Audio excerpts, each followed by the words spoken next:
Assalamualaikum warahmatullahi wabarakatuh. Pada kesempatan kali ini,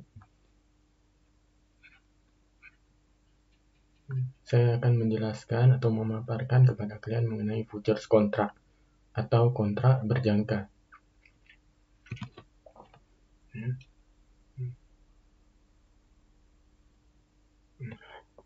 Adapun objektif dalam perkuliahan kali ini adalah pertama mengenai ringkasan atau pengetahuan umum mengenai apa itu kontrak berjangka dan bagaimana kontrak berjangka ini berbeda dari forward maupun derivatif lainnya. Ya. Yang kedua itu adalah kalian memahami karakteristik dari kontrak berjangka atau kontrak futures. Setelah itu juga kalian memahami pasar apa-apa saja sih yang memfasilitasi pasar berjangka atau produk berjangka. Ya. Yang berikutnya, kalian memahami secara detail mengenai apa perbedaan pasar berjangka dan juga pasar forward atau produk berjangka dengan produk forward. Setelah itu, kalian juga diharapkan memahami mengenai bagaimana penentuan future rates ya, yang seyogianya itu adalah sama dengan forward rate. Selanjutnya, yang terakhir adalah bagaimana perusahaan MNC menggunakan produk futures ini untuk melakukan lindung nilai. Sama seperti sebagaimana perusahaan MNC itu menggunakan forward rate ya, untuk melakukan aktivitas lindung nilai.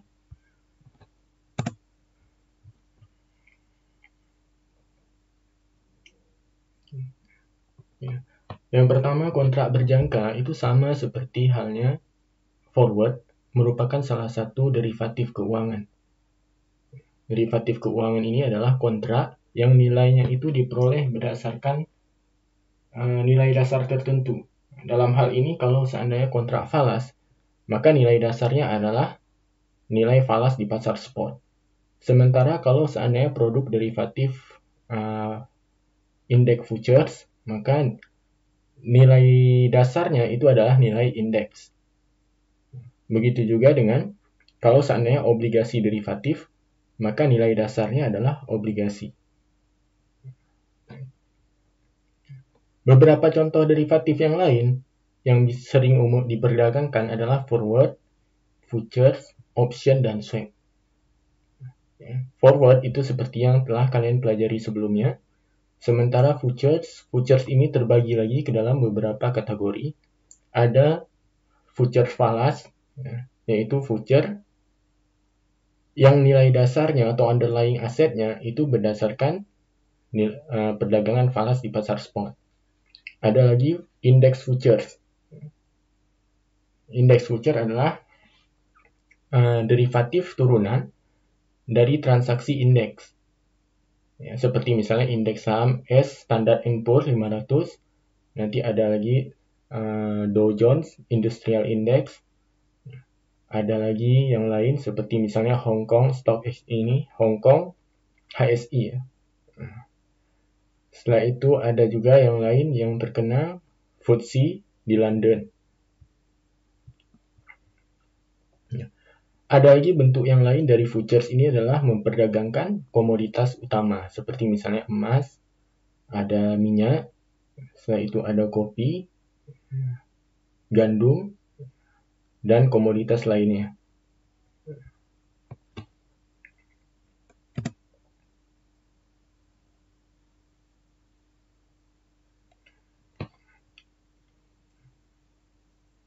Mayoritas transaksi futures itu dilakukan umumnya di Chicago Mercantile Exchange.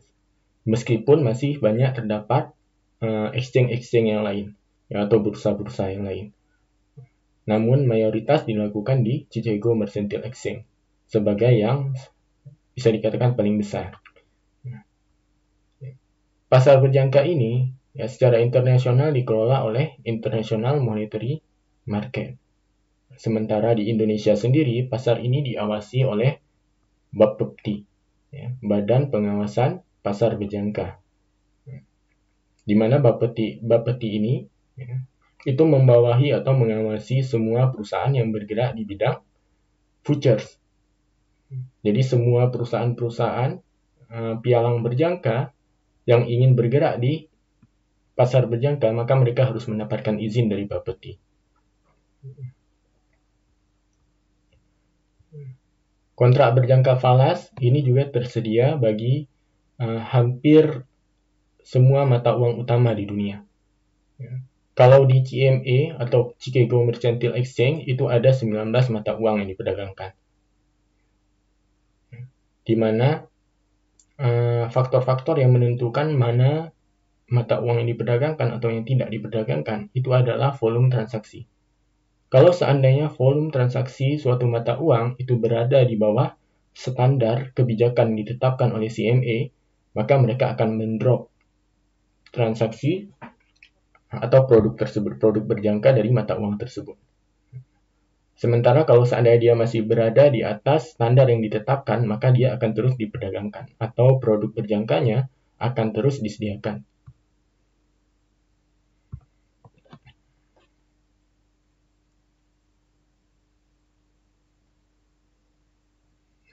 Berbeda dari forward contract, kontrak berjangka dalam hal ukuran kontrak sudah memiliki standarnya masing-masing. Sebagai contoh, untuk beberapa mata uang, misalnya pound sterling, itu adalah 62.500 untuk setiap transaksinya, atau untuk setiap kontrak, minimal. Sementara untuk Canadian dollar itu ada 100.000 Canadian dollar, sementara untuk Swiss franc itu adalah 125.000 dolar. Karakteristik yang lain adalah transaksi di pasar berjangka itu memiliki leverage yang tinggi karena transaksinya menggunakan margin, di mana margin tersebut umumnya berjumlah kurang dari 3% dari nilai kontrak berjangka. Sementara di pasar forward tidak ada margin.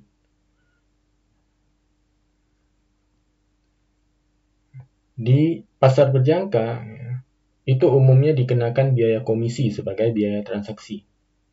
Sementara di pasar forward ada biaya spread atau perbedaan antara bid dan ask yang ditawarkan oleh bank. Rata-rata biaya komisi untuk satu pembelian dan satu penjualan atau satu settlement, yaitu pasangan antara pembelian dan penjualan, itu biayanya sekitar $15.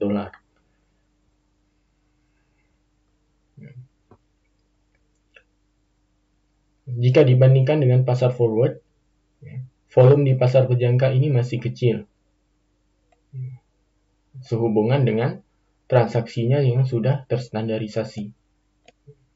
Dan biasanya pasar berjangka ini digunakan oleh para spekulan.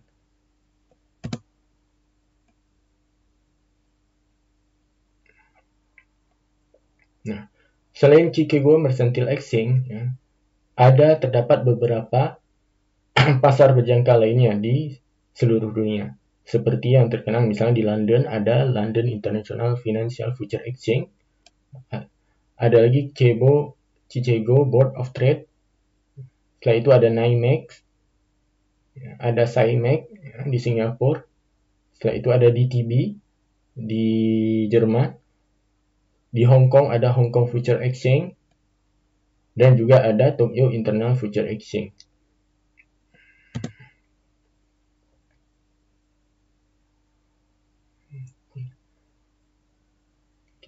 Nah, slide berikut ini menampilkan bagaimana futures dan forward itu berbeda dalam kriteria tertentu.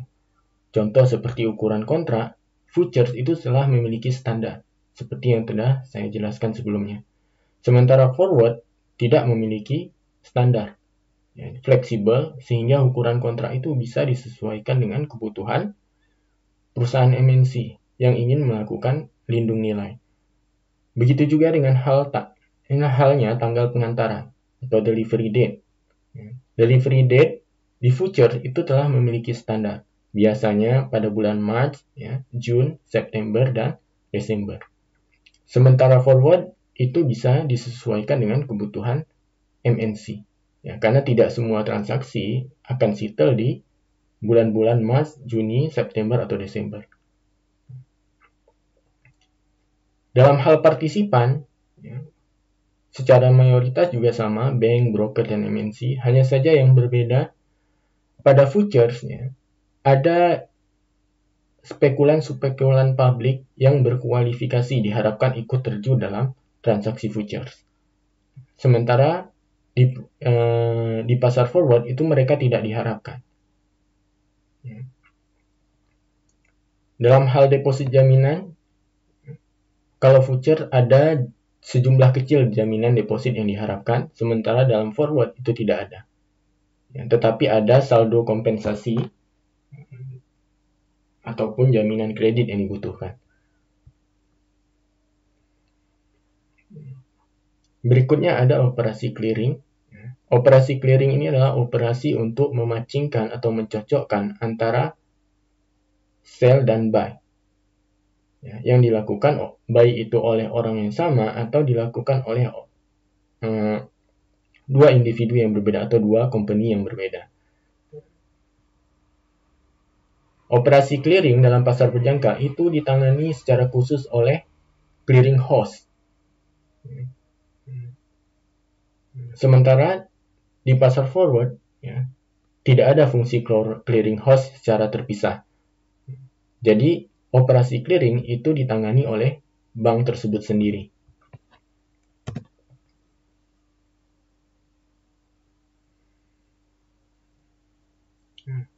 Sementara pasar atau mekanisme perdagangan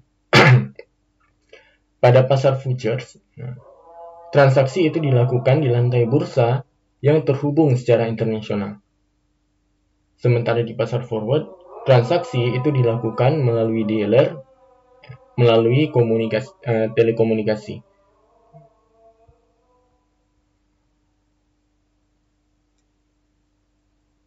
Dalam hal regulasi, futures ini lebih terregulasi. Mereka diatur oleh Commodity Futures Trading Commission maupun National Futures Association kalau di Amerika. Kalau di Indonesia, seperti yang tadi saya sampaikan, mereka diatur oleh Bapepti. Sementara pasar forward itu diatur oleh masing-masing bank. Dalam hal likuidasi ini adalah settlement, yaitu tadi pencocokan antara sell dan buy yang dilakukan oleh sebuah company. Dalam pasar berjangka, kebanyakan transaksi itu adalah di offset. Seperti yang saya jelaskan sebelumnya, bahwa pasar berjangka ini dipenuhi oleh para spekulan. Mereka hanya ingin mencari keuntungan, bukan untuk melakukan hedging, atau bukan untuk tujuan agar mereka menerima fisik dari produk yang mereka beli. Sehingga amat sedikit pengantaran ataupun delivery dalam pasar berjangka. Berbeda dengan forward, kebanyakan transaksi itu disettle dengan pengantaran. Artinya benar-benar terjadi transaksi fisik pada akhir kontrak. Sementara beberapa di offset akibat masalah lainnya. Seperti misalnya transaksi batal oleh klien sehingga mereka pun harus melakukan offset.